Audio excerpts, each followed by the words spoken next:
ಕೇವಲ 3 ಬಾರಿ ಜಪಿಸಿದರೆ ಸಾಕು. ರಾಘವೇಂದ್ರ ಸ್ವಾಮಿಗಳ ಪವಾಡದ ಶಕ್ತಿ ಏನು ಅಂತ ಕಣ್ಣಾರೆ ನೋಡುತ್ತೀರಾ? ಹೌದು, ಕೇವಲ 3 ಬಾರಿ ಈ ಚಿಕ್ಕ ಮಂತ್ರವನ್ನು ಜಪಿಸಿದರೆ ಸಾಕು. ಆಮೇಲೆ ನಿಮ್ಮ ಜೀವನದಲ್ಲಿ ಆಗುವುದೆಲ್ಲ ಪವಾಡ. ತಮಾಷೆ ಅಂದುಕೊಳ್ಳಬೇಡಿ.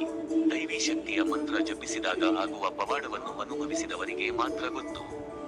ಬೆಳಗ್ಗಿನ ಬ್ರಹ್ಮ ಮುಹೂರ್ತದ ಸಂದರ್ಭದಲ್ಲಿ ಈ ಪವರ್ಫುಲ್ ಮಂತ್ರವನ್ನು 3 ಬಾರಿ ಜಪಿಸಿದರೆ ಸಾಕು. ಎಂತಹದೇ ಸಮಸ್ಯೆ ಇದ್ದರೂ ಕೂಡ, ನಿಂತು ಹೋದ ಕಾರ್ಯ ಇದ್ದರೂ ಕೂಡ ಅದು ಪೂರ್ಣವಾಗುತ್ತೆ. ಹೌದು ವೀಕ್ಷಕರೇ, ಬ್ರಹ್ಮ ಮುಹೂರ್ತ ಸಮಯದಲ್ಲಿ ಅಂದರೆ ಬೆಳಗ್ಗೆ ಮಧ್ಯರಾತ್ರಿ 3:35 ನಂತರ ಬೆಳಗಿನ ಜಾವ 5:30 ಒಳಗೆ ಪ್ರಕೃತಿಯಲ್ಲಿ ಎಲ್ಲಾ ದೇವತೆಗಳು ಸಂಚರಿಸುವ ಸಮಯ. ಈ ಸಮಯದಲ್ಲಿ ನೀವು ಏನು ಕೇಳಿಕೊಂಡರೂ ಕೂಡ ಅದು ಸತ್ಯವಾಗುತ್ತೆ. ಅದರಲ್ಲಿಯೂ ಕೂಡ ಈ ಸಂದರ್ಭದಲ್ಲಿ ಬ್ರಹ್ಮ ಮುಹೂರ್ತದಲ್ಲಿ ಗುರು ರಾಘವೇಂದ್ರ ಸ್ವಾಮಿಗಳ ಈ ಪವರ್ಫುಲ್ ಬೀಜ ಮಂತ್ರವನ್ನು ಕೇವಲ 3 ಬಾರಿ ಜಪಿಸಿದರೆ ಸಾಕು.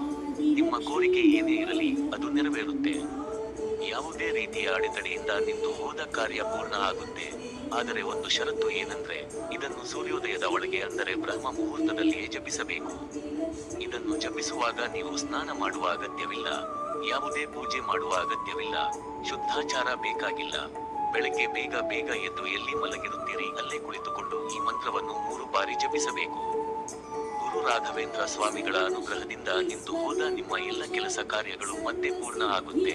ಎಂತಹ ಆಸೆ ಅಭಿಲಾಷೆಗಳಿದ್ದರೂ ಕೂಡ ಅದು ನೆರವೇರುತ್ತೆ. ತಡೆಯಲಾರದ ಕಷ್ಟ ಬಂದಿದ್ದರೂ, ಮುಟ್ಟಿದ್ದೆಲ್ಲ ಮಣ್ಣಾಗುತ್ತಿದ್ದರೂ, ದೌರ್ಭಾಗ್ಯ ಬೆನ್ನತ್ತಿದ್ದರೂ ಕೇವಲ 3 ಬಾರಿ ಗುರು ರಾಘವೇಂದ್ರ ಸ್ವಾಮಿಗಳ ಈ ಮಂತ್ರವನ್ನು ಜಪಿಸಿದ್ರೆ ಸಾಕು. ಎಂತಹ ಗ್ರಹಚಾರ ದೋಷ ಇರಲಿ, ಮಂಗಳ ದೋಷ ಇರಲಿ, ಶನಿ ದೋಷ ಇರಲಿ, ವಾಸ್ತು ದೋಷ ಇರಲಿ, ಎಲ್ಲವೂ ಕೂಡ ಮಾಯ ಆಗುತ್ತೆ. ನಿಮ್ಮ ಮೇಲೆ ಹಿತಶತ್ರುಗಳು ಯಾವುದೇ ರೀತಿ ಪ್ರಯೋಗ ಮಾಡಿದರೂ ಕೂಡ ಆ ಕ್ಷಣದಿಂದಲೇ ಸ್ವಾಮಿಗಳ ಅನುಗ್ರಹದಿಂದ ನಿಮಗೆ ರಕ್ಷಣೆ ಸಿಗುತ್ತದೆ. ಭಕ್ತಿಯಿಂದ ರಾಘವೇಂದ್ರ ಸ್ವಾಮಿಗಳನ್ನು ನೀವೇ ಗತಿ ಅಂತ ಪ್ರಾರ್ಥನೆ ಮಾಡಿಕೊಂಡು ಮಂತ್ರವನ್ನು 3 ಬಾರಿ ಜಪಿಸಿದರೆ ಸಾಕು. ನಿಮ್ಮ ಸಮಸ್ಯೆ ಯಾವುದೇ ಇರಲಿ, ಪರಿಹಾರ ಆಗುವುದಿಲ್ಲ ಅನ್ನುವ ಮಾತೇ ಇಲ್ಲ.